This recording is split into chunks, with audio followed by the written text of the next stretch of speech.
Hello friends, आपका बहुत बहुत स्वागत है आपके अपने चैनल में जिसका नाम है डेली ज्ञान। दोस्तों, लास्ट वीडियो में हमने स्टार्ट किया था मैनेजमेंट, जो कि बिजनेस मैनेजमेंट। इसका हमने इंट्रोडक्शन देखा और फंक्शंस देखे। ठीक है, तो मैनेजमेंट एग्जैक्टली होता क्या है वो हमने देखा था कि मैनेजमेंट मतलब क्या। Management is an art of getting things done through people. ठीक है, ये हमने उसका डेफिनेशन पढ़ा था। और हमने ये भी देखा था कि मैनेजर्स के फंक्शंस क्या क्या होते हैं। ठीक है, मैनेजमेंट में फंक्शंस क्या क्या होते हैं जो मैनेजर को फॉलो करने पड़ते हैं।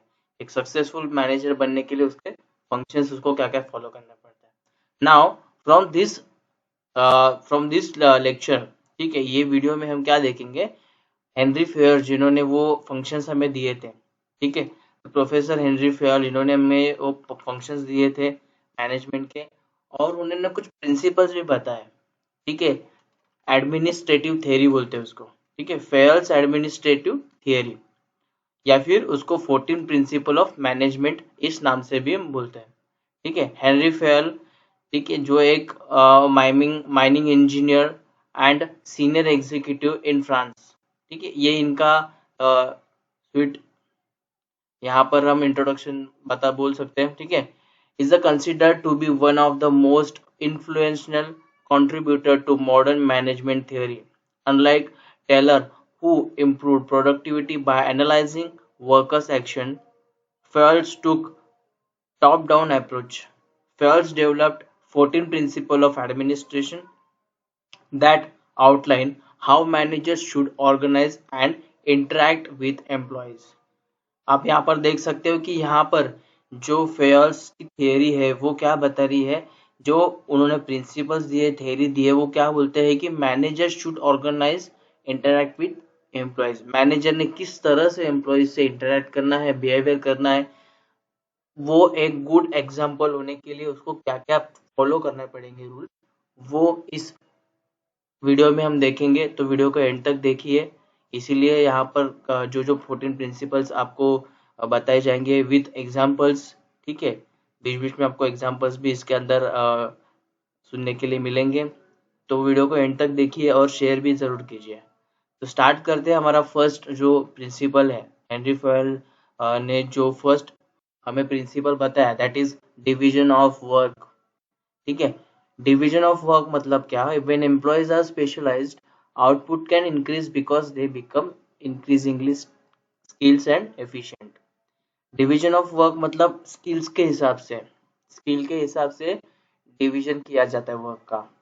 फॉर एग्जांपल हमारे कोई भी ऑर्गेनाइजेशन में हम देखते हैं कि अलग अलग डिपार्टमेंट्स होते हैं, अकाउंट, सेल्स, परचेस, एडमिन, काफी सारे। मतलब जिस जिस जिस तरह से ऑर्गेनाइजेशन है, जो जो उसका प्रोडक्ट है, सर्विस है, उस हिसाब से वो ऑर्गेनाइजेशन के अंदर स्ट्रक्चर होता है और डिपार्टमेंट्स होता है।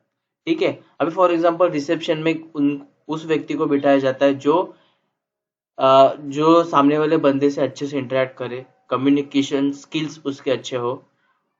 सेल्स पर्सन जो होता है, सेल्समैन जो होता है, उसके अंदर भी कम्युनिकेशन स्किल अच्छे होते हैं, इसलिए वो सेल्स डिपार्टमेंट में होता है।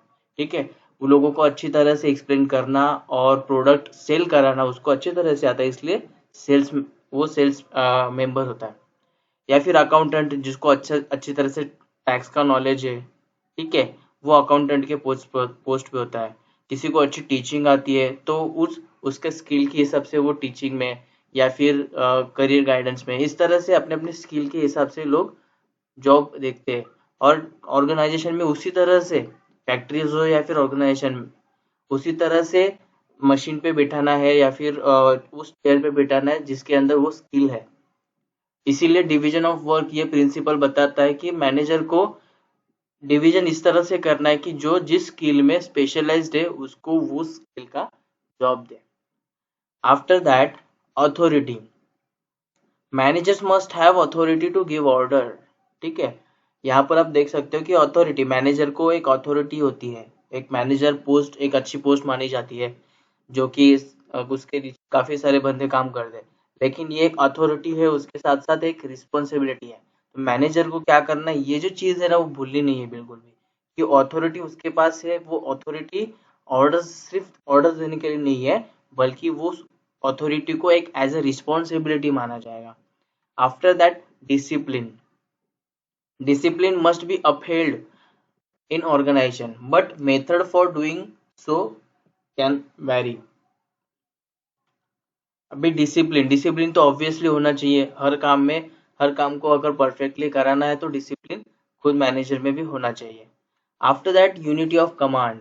यूनिटी ऑफ कमांड मतलब एम्प्लॉयज को जो कमांड दे रहे ऑर्डर्स दे रहे उसमें यूनिटी होना चाहिए। अभी मैनेजर्स फॉर एग्जांपल उसके मैनेजर्स के कोई असिस्टेंट्स है, ठीक है, उसके पास सपोज 2 असिस्टेंट है और 2 असिस्टेंट को उन्होंने कहा है कि एम्प्लॉय से काम कराना है, तो दोनों असिस्टेंट्स अगर अलग अलग ऑर्डर्स देंगे, या फिर यहाँ पर हम देखते हैं कि मैनेजर्स भी एक ऑर्गेनाइजेशन में अलग अलग डिपार्टमेंट के अलग अलग मैनेजर्स होते हैं, तो मैनेजर्स भी अलग अलग अगर कमांड देने लगे, ठीक है, तो एम्प्लॉयज कंफ्यूज हो जाएंगे और उसकी वजह से क्या हो जाएगा, जो वर्क है उसके ऊपर इफेक्ट पड़ेगा। तो यूनिटी ऑफ कमांड मतलब जो ऑर्डर्स दे रहे कमांड्स दे रहे उनके अंदर भी यूनिटी होनी चाहिए, एक ऑर्डर फ्लो होनी चाहिए। After that unity of direction. Unity of direction मतलब क्या, team with same objective should be working under direction of one manager using one plan. ठीक है, क्लियरली यहाँ पर इस सेंटेंस में बताया कि जो एम्प्लॉयज होते हैं अगर एक काम कर रहे, एक काम है, एक प्लान है, एक ऑब्जेक्टिव है, ठीक है, सेम, तो उसके अंदर अलग अलग डायरेक्शन नहीं होने चाहिए कि एक मैनेजर यहाँ पर ये डायरेक्शन दे रहा है, दूसरा मैनेजर दूसरा डायरेक्शन दे रहा है। ठीक है, तो एक मैनेजर एक प्लान पे काम करेगा और एक ही डायरेक्शन में सबको लेके जाएगा। ठीक है, this will ensure that action properly coordinated. यहाँ पर जो एक्शन है वो प्रॉपरली कोऑर्डिनेट होनी चाहिए एक ही डायरेक्शन में। ठीक है, अगर लोग यहाँ वहाँ पे भागेंगे, फॉर एग्जाम्पल हमें स्कूल में बताया जाता है कि एक लाइन में चलना है, ठीक है, अगर अलग अलग हो गए तो क्या हो जाएगा, टीचर पे बर्डन आ जाएगा लोग बच्चों को संभालने के लिए, और स्टूडेंट्स को भी क्या हो जाएगा, अगर कुछ यहाँ वहाँ पे इंजरी भी हो सकती है। तो इसीलिए एक ही डायरेक्शन में काम करना है और काम करवा के लेना है। ठीक है, आप यहाँ पर ये भी देखो कि आप एक खुद मैनेजर हो, ठीक है, मैनेजर को किस किस तरह से काम करना है वो यहाँ पे बताया। After that subordination of individual interest to general interest. यहाँ पर देखो इंटरेस्ट की बात बताई है कि किसी एक एम्प्लॉय के अंदर इंटरेस्ट पैदा करना नहीं है, सारे जितने भी ग्रुप में जितने भी एम्प्लॉयज हैं उन सबके मन में काम के प्रति इंटरेस्ट, ठीक है, पैदा करना जरूरी है। और वो मैनेजर को भी यहाँ पर इंक्लूड किया है, मतलब मैनेजर को पहले तो खुद अपने काम में इंटरेस्ट होना चाहिए और तब जाके वो दूसरों को इन्फ्लुएंस कर सकता है कि काम में किस तरह से इंटरेस्ट लेना है। After that remuneration. रेम्यूनरेशन आप बोल सकते हो कि सैलरी, ठीक है, सैलरी के अलावा भी और भी रेम्यूनरेशन होते हैं। रेम्यूनरेशन मतलब क्या, हम काम करते उसके बिहाफ में हमें कुछ मिलता है रिटर्न में, ठीक है, रिटर्न में हमें कुछ मिलता है उसको बोलते हैं रेम्यूनरेशन। तो काम के बाद हमें सैलरी मिलती है वो तो है, बट फाइनेंशियल और नॉन फाइनेंशियल कंपेंसेशन भी मिलने चाहिए। फॉर एग्जाम्पल लीव्स है, अच्छे बेनिफिट्स है, ठीक है, लंच है, पिकअप एंड ड्रॉप फैसिलिटीज है, ठीक है, हॉलीडेज पैकेज है। इस तरह से एम्प्लॉयज को अपने अच्छे काम के लिए कमीशन भी मिलता है, इस तरह से non financial and financial compensation भी मिलते हैं, तो ये सारे रेम्यूनरेशन में आते हैं। तो मैनेजर को ये भी यहाँ पर ध्यान रखना है कि सबको फेयर रेम्यूनरेशन मिले। अभी कंपनी रेम्यूनरेशन देती है वो बात सही है, बट वो मैनेजर्स होता है उनके ऊपर, एम्प्लॉयज के ऊपर कौन होता है, सीनियर मैनेजर होता है। तो मैनेजर को ध्यान में रखना है कि कौन कितना काम कर रहा है और इसको कितना रेम्यूनरेशन मिलना चाहिए। ठीक है, तो इसीलिए यहाँ पर ये प्रिंसिपल मैनेजर के लिए रेम्यूनरेशन। आप सोचोगे कि ऑर्गेनाइजेशन रेम्यूनरेशन देगी और फिर मैनेजर यहाँ पर कैसे आएगा, तो मैनेजर यहाँ पर फेयर रेम्यूनरेशन बांटने का काम यहाँ पर करता है। ठीक है, after that centralisation. Centralization. This principle refers how close employee are to decision making process. अब यहाँ पर सेंट्रलाइजेशन मतलब क्या, आप देख सकते हो कि कोई भी ऑर्गेनाइजेशन होती है उसके लेवल्स होते हैं अलग अलग, ठीक है, और जो डिसीजन होते हैं वो मतलब डिसेंट्रलाइज अगर किया जाएगा तो डिसीजन जो एक ही लेवल होता है, जो टॉप लेवल उसके हाथ में होता है। लेकिन सेंट्रलाइजेशन के तहत ये प्रिंसिपल यहाँ पर क्या कहता है कि सेंट्रलाइज अगर सिस्टम हो जाएगी तो एम्प्लॉयज भी यहाँ पर सेंट्रलाइज मतलब वो डिसीजन मेकिंग में काम आते हैं, उनका भी हिस्सा जरूरी होता है। ठीक है, एम्प्लॉयज को भी पार्टिसिपेट कराया जाता है डिसीजन मेकिंग में। उसके बाद scalar chain, employees should be aware of where they stand in organisation hierarchy और चेन ऑफ कमांड। अभी यहाँ पर एक लास्ट वर्ड आप देख रहे हो ना, chain of command, scalar chain को चेन ऑफ कमांड भी बोला जाता है। ठीक है, तो स्केलर चेन मतलब क्या कि एम्प्लॉय कहाँ पे है उसको अवेयर कराना है। जो मैनेजर है उसका ये काम है कि एम्प्लॉय अपने ऑर्गेनाइजेशन में कौन से पोस्ट पे है और उसकी जिम्मेदारी क्या क्या है। ठीक है, after that order workplace facilities must be clean, tidy, safe for employees, everything should be in its place। भाई ऑर्डर मतलब कमांड नहीं, यहाँ पर ऑर्डर का दूसरा मीनिंग होता है। ऑर्डर मतलब एक तरह से कमांड होता है, लेकिन यहाँ पर जो इन्होंने जो ऑर्डर दिया है, कहा गया है, वो ऑर्डर क्या है कि एक हर एक चीज अपने अपने प्लेस पे होनी चाहिए। काम की काम, ठीक है, एंटरटेनमेंट की एंटरटेनमेंट, और जो काम के लिए जो वर्क करने के लिए वर्क प्लेस है, ठीक है, वर्क प्लेस पे भी फैसिलिटीज पूरी तरह से होनी चाहिए। वर्क प्लेस क्लीन होना चाहिए, सेफ होना चाहिए, सारे बेनिफिट्स भी उनको आनी चाहिए। ठीक है, everything should be have its place, everything. ठीक है, उसको बोलते हैं ऑर्डर। अब ये किसका काम है? मैनेजर का। ये सारी चीजें देखना, करवाना, ये किसका काम है? मैनेजर। इसीलिए यहाँ पर 14 प्रिंसिपल ऑफ मैनेजमेंट में ऑर्डर, ये जो प्रिंसिपल है वो मैनेजर के लिए यहाँ पर बताया गया है। After that equity, managers should be fair to staff at all time, both maintaining discipline as necessary and acting with kindness where appropriate।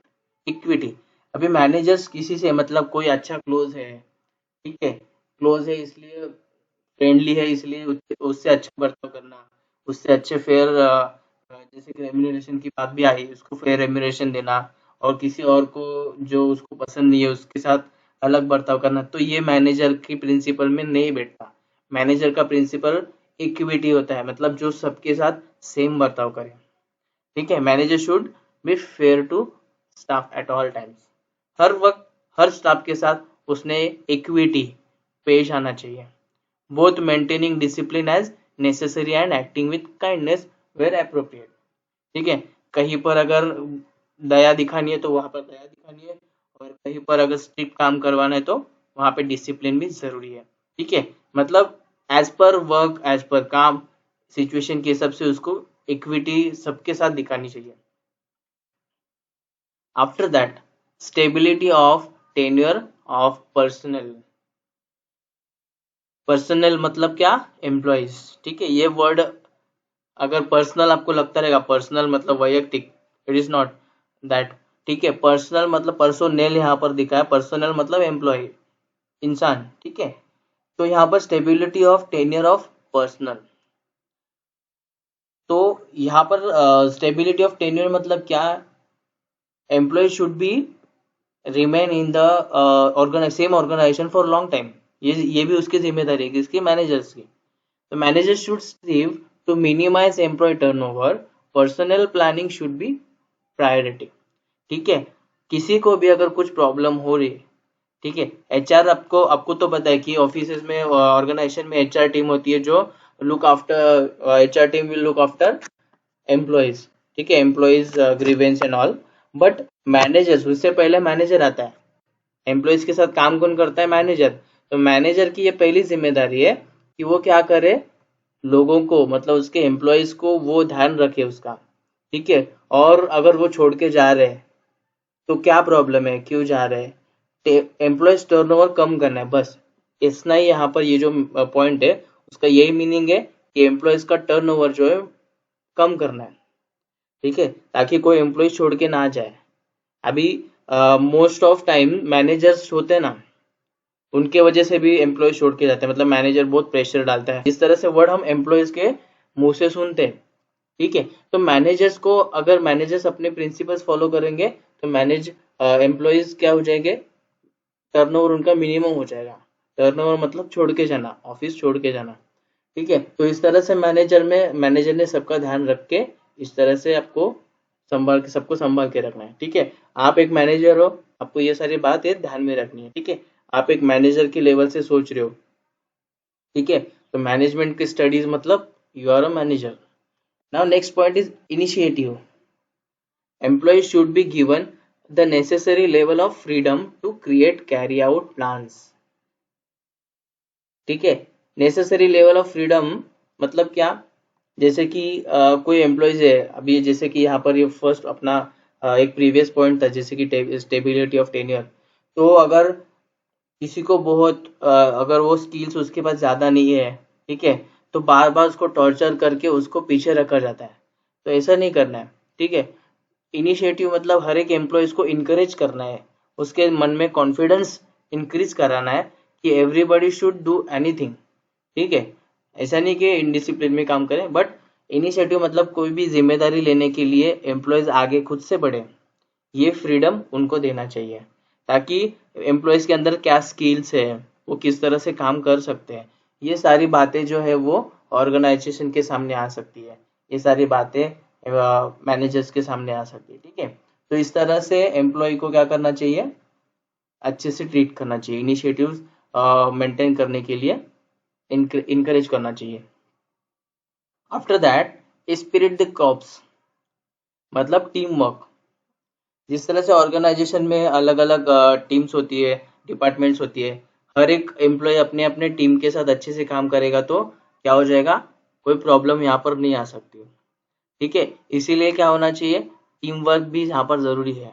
कोई भी काम आप देख सकते हो कि स्टोरीज भी आपने सुनी रहेगी काफी बार कि कोई लकड़ी का बंडल हम तोड़ नहीं सकते, एक लकड़ी फटक से टूट जाएगी, लेकिन लकड़ी का बंडल झट से नहीं टूटता.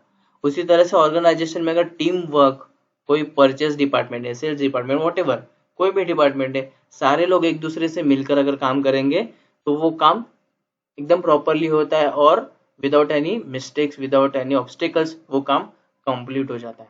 तो इस तरह से ऑर्गेनाइजेशन में एम्प्लॉयज जो होते हैं उनको टीम स्पिरिट दिखाकर, अभी यहाँ पर आप देख सकते हो कि टीम स्पिरिट, टीम लीड करना किसका काम होता है, मैनेजर. ठीक है, एक मैनेजर ही अपने टीम को क्रिएट कर सकता है, एक मैनेजर ही अपने एम्प्लॉयज को एक टीम में रख सकता है. ठीक है, एक साथ संभाल कर रख सकता है. अगर वो अच्छे तरह से सारे प्रिंसिपल्स फॉलो कर रहा है तो क्या हो जाएगा, सारे एम्प्लॉयज एक टीम में काम करने लगेंगे.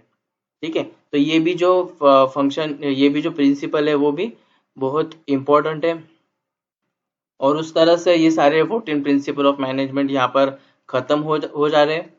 ठीक है, तो ऑब्वियसली आपको ये वीडियो जो है पसंद आया रहेगा. काफ़ी सारे एग्जांपल्स, अगर अभी अभी भी आपको कोई पॉइंट में अगर कोई एग्जांपल अगर चाहिए, कोई पॉइंट आपको नहीं समझ में आ रहा है तो आप कमेंट बॉक्स में ज़रूर लिखिए, आई विल एक्सप्लेन इट.